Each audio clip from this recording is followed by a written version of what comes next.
125 miles north into the Arctic Circle is pretty crazy.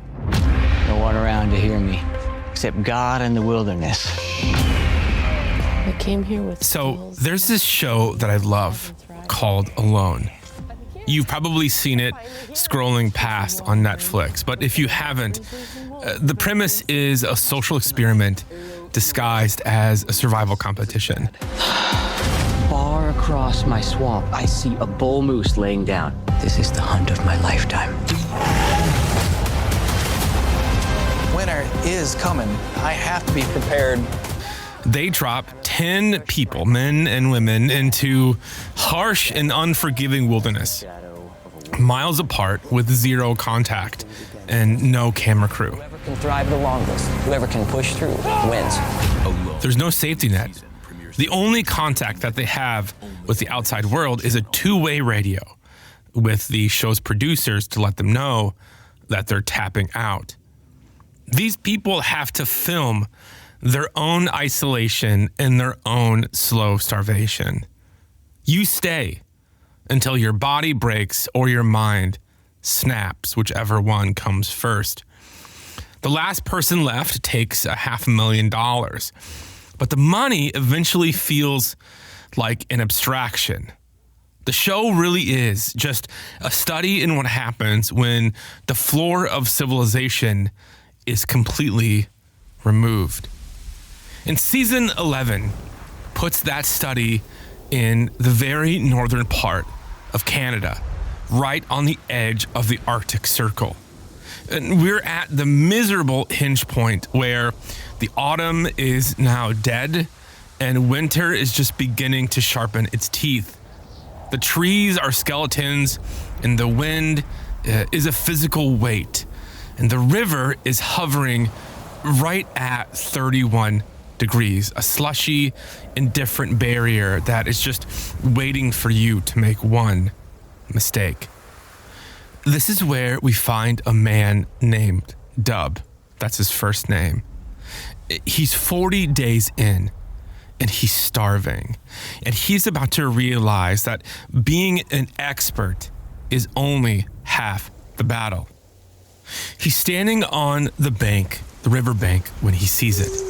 A giant bull moose on the other side. It's a mountain of protein. And this isn't just one meal. It's the win. It's the $500,000 walking on 4 legs. So Dub knocks an arrow. He's got the shot. But then he stops. Between Dub and the moose is a freezing river. If he shoots and doesn't get a clean kill, a heart shot, a lung shot, the moose runs. It dies a slow, painful, and unreachable death on the other side. It's a waste, and it's unethical. So, starving and desperate, Dub watches a fortune walk right back into the tree line. And right then, just then, exactly when this moose vanishes, the universe decides to twist the knife. It begins to snow. Dub keeps moving. He finds a beaver run. He sets a trap, but his foot slips. Both boots go into the river. 31-degree water. Now he's not just hungry, he's a candidate for hypothermia. He's looking at losing a toe or a foot if it doesn't warm up fast. Dub looks at the camera and says, "The moose was rubbing it in my face." This isn't actually a story about the wilderness. It's actually about the specific kind of sequence. It's not just one bad thing. It's a cascade. It's the opportunity that was real, but then unreachable. It's the ethical choice that costs you everything. It's the universe punctuating your loss with a snowstorm. And then, just because it's not done yet, you trip and fall into the river. And every freelancer on some level knows this sequence. Sure, you don't have a moose, but you have a client who loves the vision, but loses the budget, the really good budget. Or you have a project that was 90% signed off on and then suddenly goes dark. And then while you're still processing those losses, the heartbreak of the almost, your car won't start, or your kid gets sick, or an invoice goes 60 days past due. And you didn't fail. You didn't lack the, quote, expert skills. The river was just between you and the thing that you needed to survive.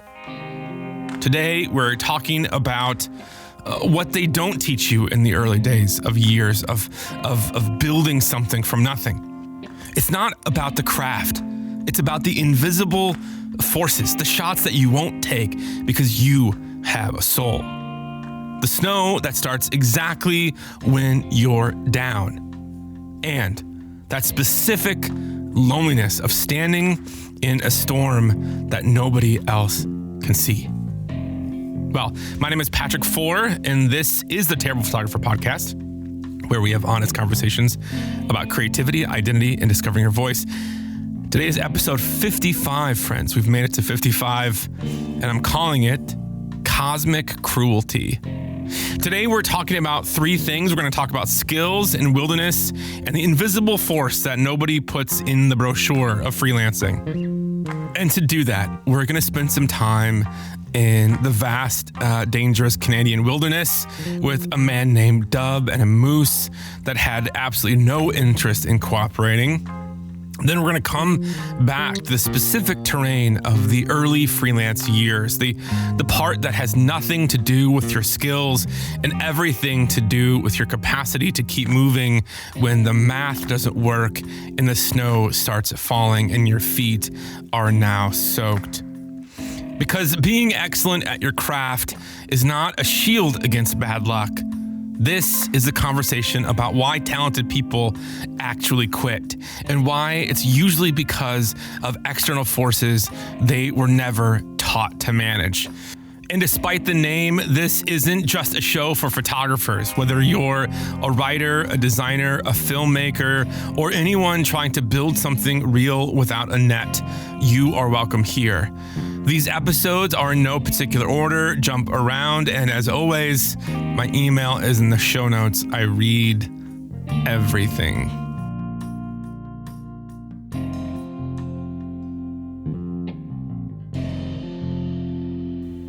So there is a gap between the reality of the show alone and the way that it's presented to us, the viewer. And the same gap exists in the independent creative life. The selection process for the show really is a gauntlet. You don't get dropped into the Canadian wilderness because you have a nice beard and a YouTube channel. You and I, let's be honest, would not be selected. We're not good candidates or cast for the show.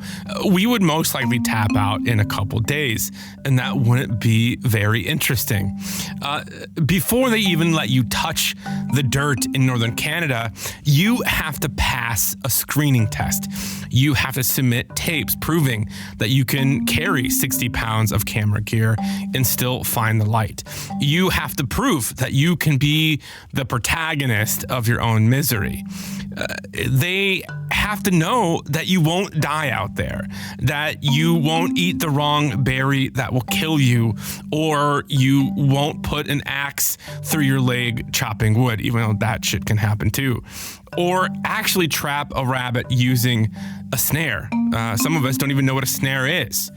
And then comes these psychologists. They put you through a battery of tests to see how you handle the silence, to see if your mind will break on day 20 when the only living things to talk to are the birds taunting you from the trees. They're looking for a specific kind of mental architecture, someone stable enough to not die, but just the right amount of crazy to be interesting to the viewers. Again, the technical skills are the entry fee. They won't even let you on the plane if you haven't proven that you can actually survive, which means that everyone who makes it to day one is an expert, and yet most of them don't make it to day 40. So when people, quote, tap out, and they do, 9 of them every season, it's rarely because they forget how to fish or their matches get wet. They know that shit. It's the stuff the boot camp couldn't screen for, right? The psychological costs of feedback that only comes in the form of silence. The mental erosion of not knowing if you're winning or you're losing. And it's the ever-growing pit in your stomach of missing your family and friends and life back home. The way that your brain begins to slowly eat itself when it realizes that there is no one coming to tell you that you're doing a good job. Freelancing has the same selection problem. And you don't go independent without a portfolio or a skill set. That would be suicide. You got the chops, you got the credits, the credentials, the client prospects. You've proved that you could do the work before you made the leap. And you thought the craft was the game. But the craft all along was just the entrance fee. The actual game is everything the portfolio review doesn't measure. It's the capacity to make a $10,000 decision at 11 p.m. when you're exhausted and alone. It's a specific vibrating anxiety of an inbox that's been quiet for 9 days. It's the arithmetic of moving money from tax savings account to your checking account to pay rent while smiling on a Zoom call like you're the most successful person in the room. It's being able to show up to a job, professional and ready to go, even though you're sick and haven't slept in 2 days. The skills got you here, but they aren't enough to keep you here. Because sooner or later, you're going to hit the river. The river is the thing that sits between you and the opportunity you can practically touch. It's the month of back and forth emails. It's the 3 chemistry calls where you're already envisioning the shots and planning the edit, not to mention spending the money. It's the moment you think, this is it. This is the one that pulls me out of the ditch. And then nothing. The person that you were talking to, they didn't hate your work. Their boss just had a vision shift, or the department budget got frozen by someone in a glass office 3 floors up. You had the arrow knocked. You had the skill, but the river was just too goddamn wide. And you're left standing on the bank watching a $20,000, $50,000, $100,000 contract walk into the tree line without a backwards glance.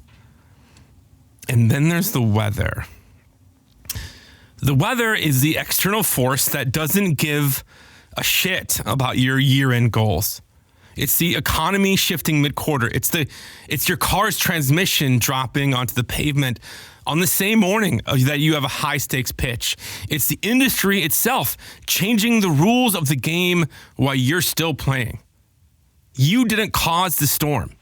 You didn't make the bad decision. You just looked up and realized it started snowing. And finally, the wet boots. Do you see what we're doing here? Do you see the pattern?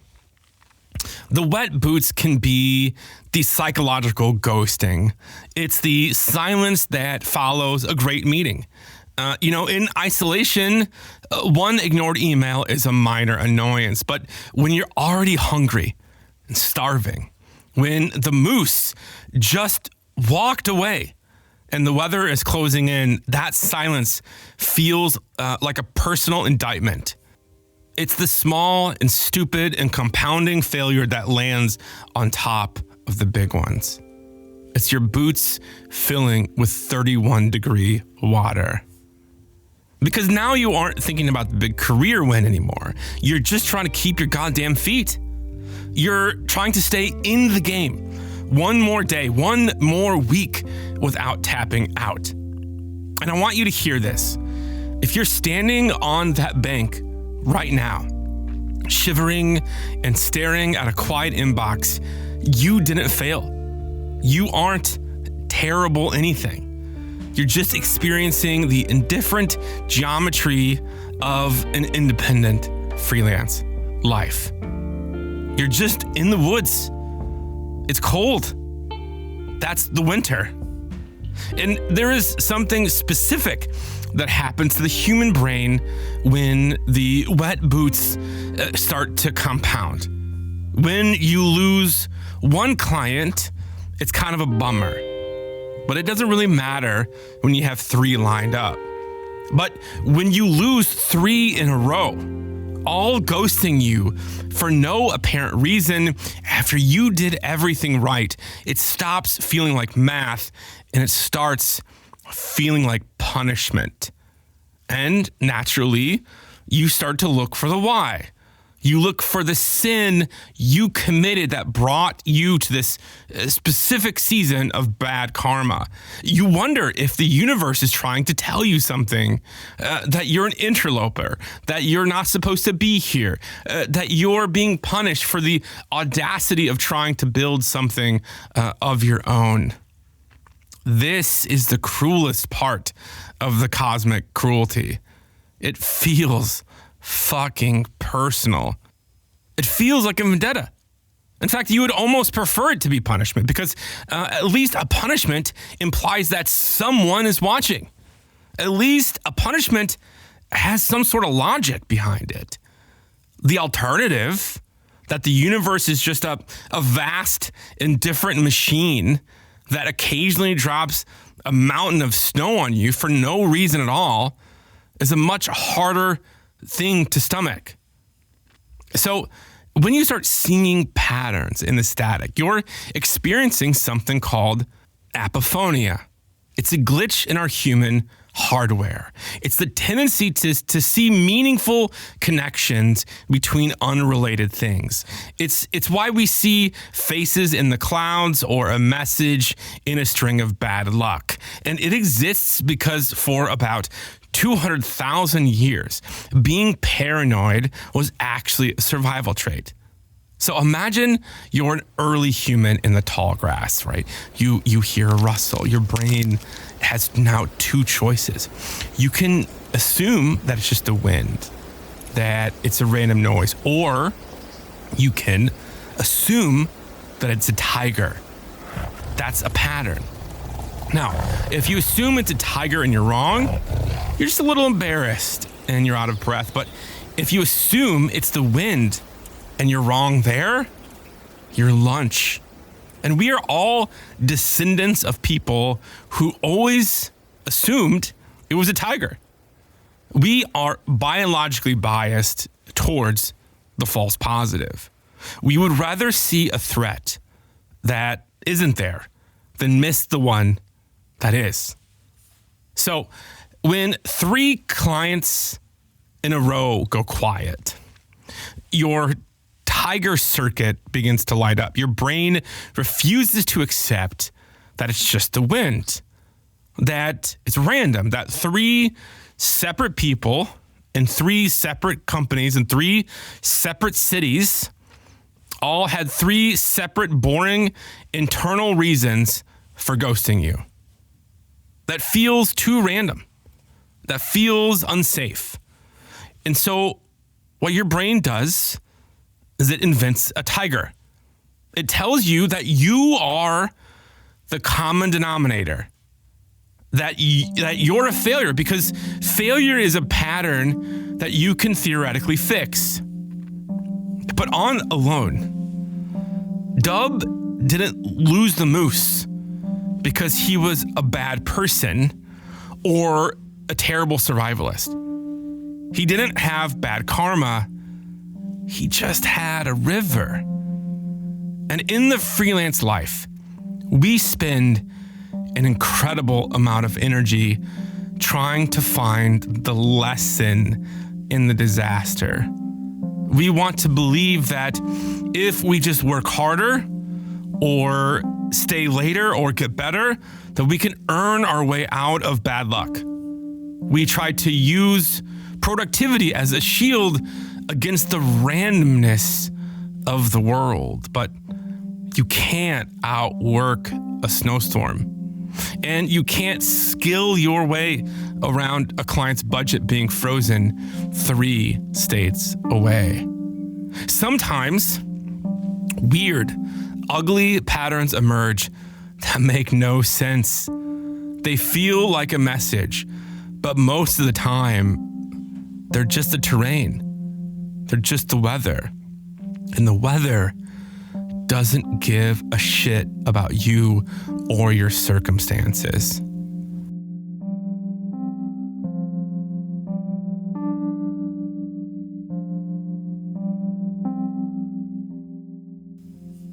So, on the show alone, the isolation is literal. You can see it.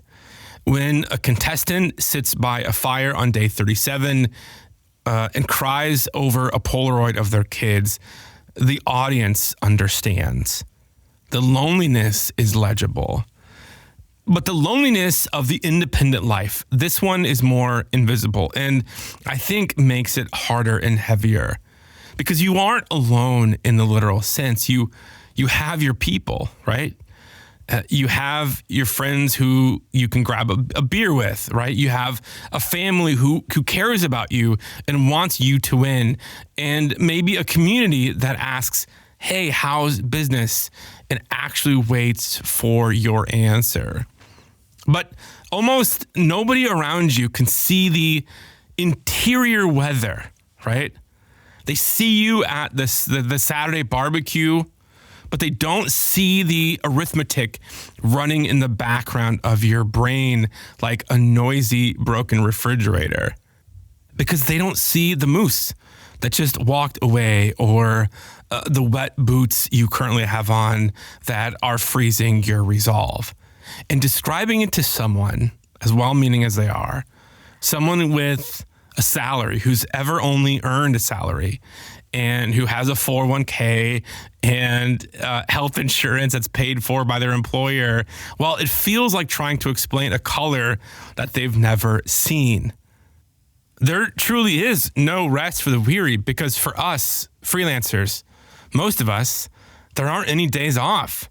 You have maybe hours off. And even when you aren't at your desk, you're scanning the horizon. You're wondering if the silence in your inbox, is it a fluke or a new trend? This is a phenomenon called the attention residue. Brain can't just switch channels like a television. When you step away from a high stakes problem, like, I don't know, how to pay your mortgage next month, a massive part of your consciousness stays stuck to it. You don't just leave the office, you drag a ghost of it with you into the rest of your life. You're actually living in a permanent open loop, and it's what psychologists call the Zeigarnik effect.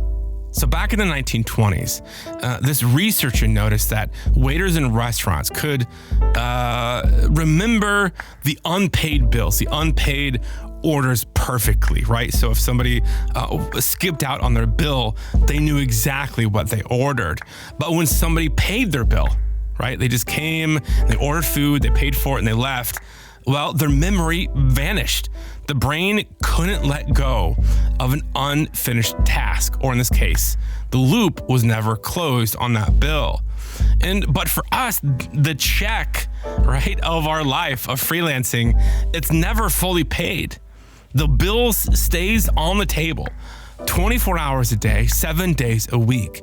And this is why your brain stays in this like triage mode, even when you're supposed to be off or relaxing. You're at the party and you're saying all the right things. On the outside, it looks like you're having a great time, but you're actually operating on a fragmented processor. You're somewhere else entirely running the math that never quite stops. And because this internal noise is so loud, and because you're desperate to finally close those open loops, you do some logical things, right? You look for a map. You reach out to the people who already have made it across the water to ask for directions. And this is where the isolation gets a second heavier layer. So you talk to a mentor, logically, someone who's made it 20 years ago, and they're standing on the far bank shouting instructions back at you across the rapids. And they give you technically correct advice for a world that doesn't exist anymore. They tell you to play the long game, because when you have an established reputation and a decade of referral equity, the game actually feels long. To you in 2026, the game is the next 48 hours.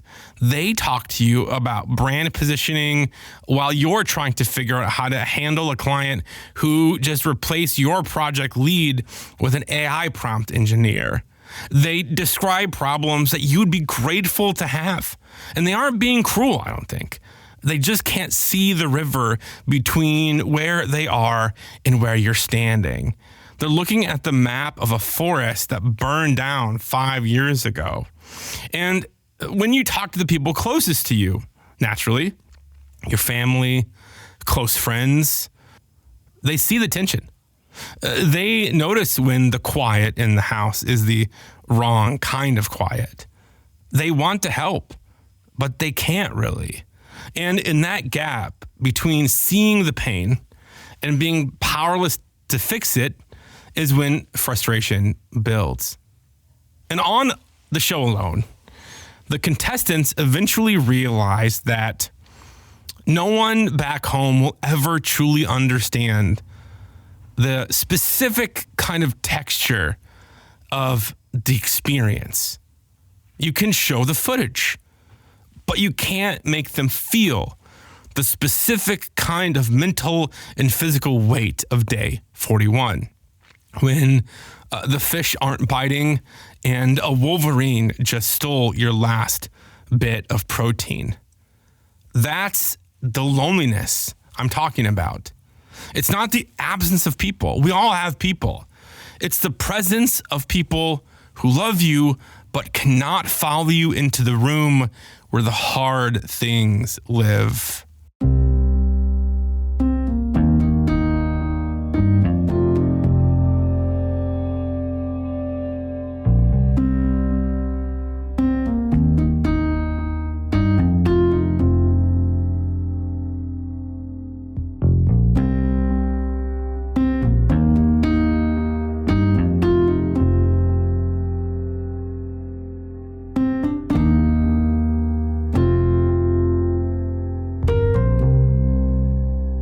You know, for a long time, I thought the primary stress of this life was the financial precarity, right? The jagged math of month-to-month survival, the silence between the invoice and the deposit. We all know that special kind of feeling.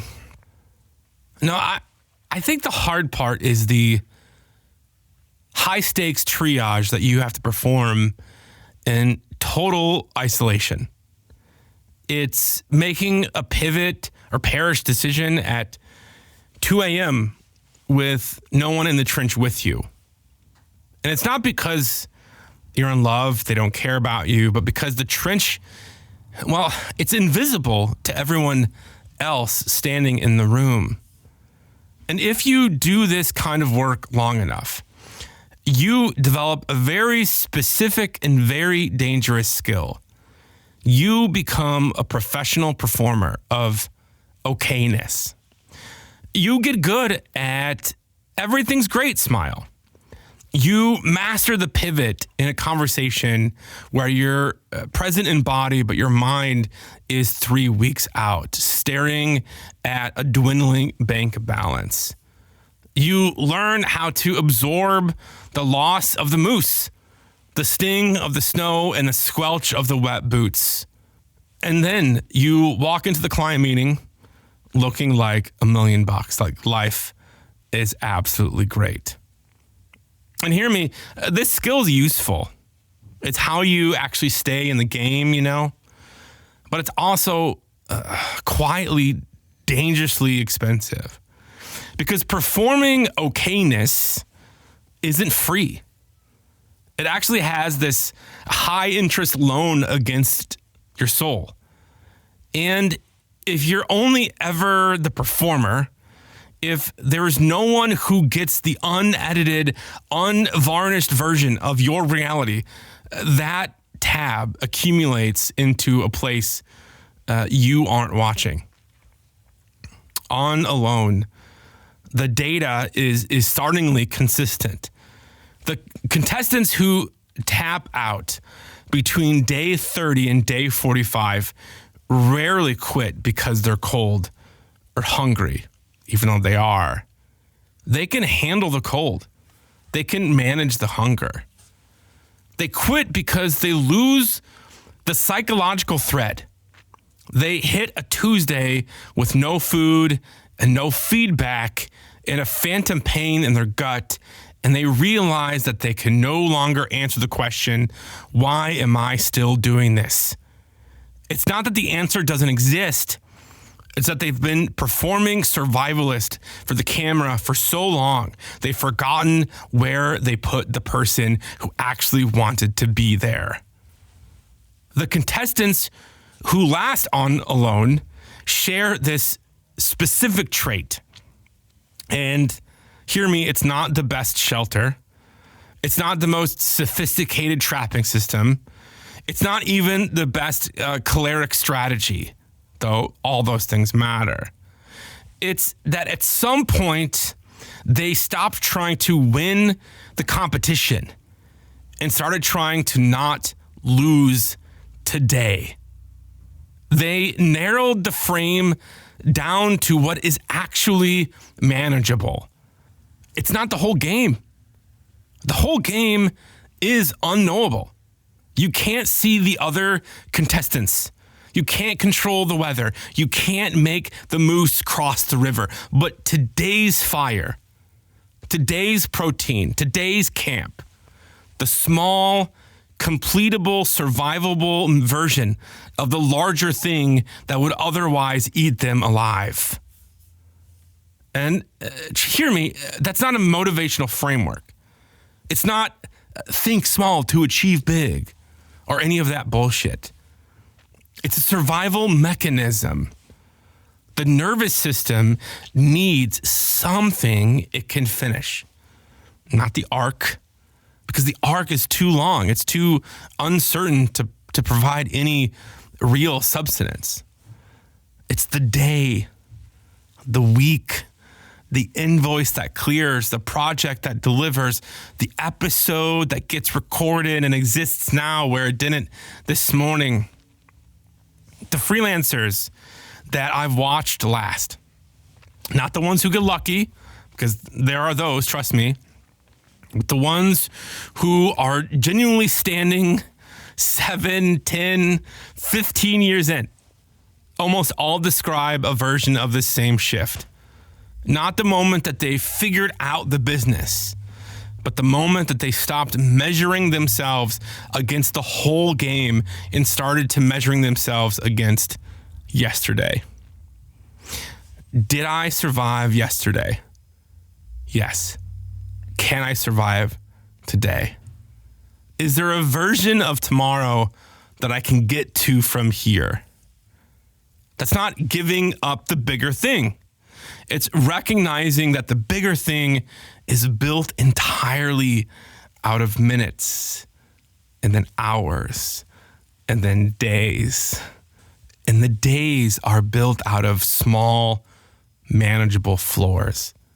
And the small floors are the only thing you can actually construct when the weather is doing what the weather does and the moose walks right past and your boots are still wet.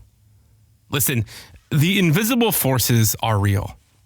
The compounding is real. The cosmic cruelty of watching the thing that would change everything stand just out of reach on the other side of the river.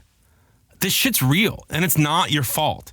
And it doesn't mean that you picked the wrong life or that you shouldn't be here. It means that you're in the part that nobody photographs, right? The part between the decision and the proof. The part that looks from the outside like nothing much is happening, but something is happening. You're still here on day 41 with wet boots, having just watched that fucking moose walk away, and you still go to bed anyway. That's not nothing. On most days, that's everything. And if you're in the early years right now, if you're in the part where the skills are real, but the floor isn't built quite yet, where the math, the arithmetic, the economics run underneath every conversation, including the ones that are supposed to be about something else, where the isolation is invisible to everyone who loves you and cares about you, and that almost makes it lonelier. I want to say something to you directly. You are not doing it wrong. The moose, it's not a sign. The snow, it's not a message. The wet boots are not the universe telling you to go back to do the thing with the salary and the predictable Friday. They're just the terrain. They're just what the early years of freelancing actually looks like from the inside, which nobody showed you before you started, because the people who made it through honestly don't fully remember the weather anymore, because memory compresses the hard parts, but the footage doesn't. Listen, the loneliness is real. The invisible trench is real. The performing of okayness and the cost of that performance and the way it accumulates somewhere you're not watching. All of this is real, and you're not weak for feeling the weight of it all. And you're not broken for needing someone to witness it, even when there's nobody available who can fully see it. But what I know about the people who make it through isn't that they are tougher or more talented or better at math. It's that they've found something to hold on to that had nothing to do with winning. A reason to make it to tomorrow that wasn't about the prize. It's the work itself. The thing that they were building, the person they were becoming in the process of surviving the terrain. Find that thing and hold on to it on day 41 when the moose walks away and it starts to snow. Make camp anyway. So here's what I'll leave you with. It's not a framework. There's no 5-step plan here. More like just an observation. If there is someone in your life right now who is in those early lean years, the ones quietly running the math behind their eyes, performing okayness at the dinner party, driving home with the weight of a 31-degree river that they can't explain, check in on them. But don't ask, hey man, how's business? That's just asking them to perform okayness for you. But try something closer to this. Hey, I know the wilderness you're in is invisible. I just wanted to know I see you standing in it. This isn't a solution, right? It doesn't make the moose cross the river or the snow stop falling. But it's witness. And sometimes on day 41, when the performance of okayness has finally hollowed you out, witness sometimes is the only floor available. And if that person is you, if you are the one standing on the bank right now, know that the terrain isn't a verdict or a punishment. The tiger isn't real. You're just in the woods. And I see you. I'm the witness. I know what you're going through. I've been there. I know all the feelings of inadequacy and frustration and confusion and paranoia when the leads don't come, the invoices don't get paid, and the bills keep coming. I see you. I will be your witness. Make it to day 42, friends. It matters. It matters a lot. So next week, we're going to be staying in the trench, but we're going to look at things kind of differently. We're going to look at a different kind of survival.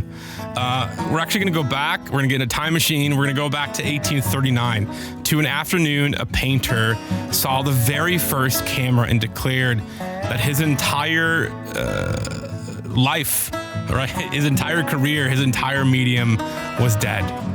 Now, he was wrong, of course, but he was wrong in a way that perfectly mirrors the anxiety we're all feeling right now with AI. We're going to perform a different kind of audit. We're going to look at the work that we've been making for the last decade and ask a question that's been keeping me up at night. Were a lot of us already operating like AI long before AI actually arrived? But that's next week, though. Until then, stay curious, stay courageous, and yeah, stay terrible.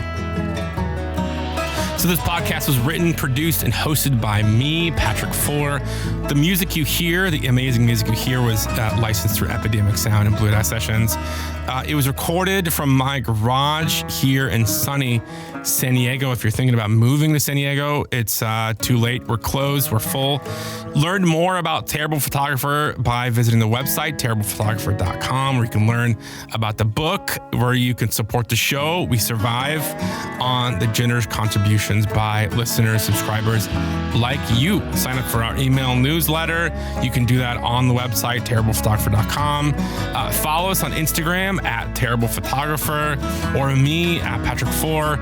All these beautiful links are in the show notes. So with all that said, we will see you next Tuesday.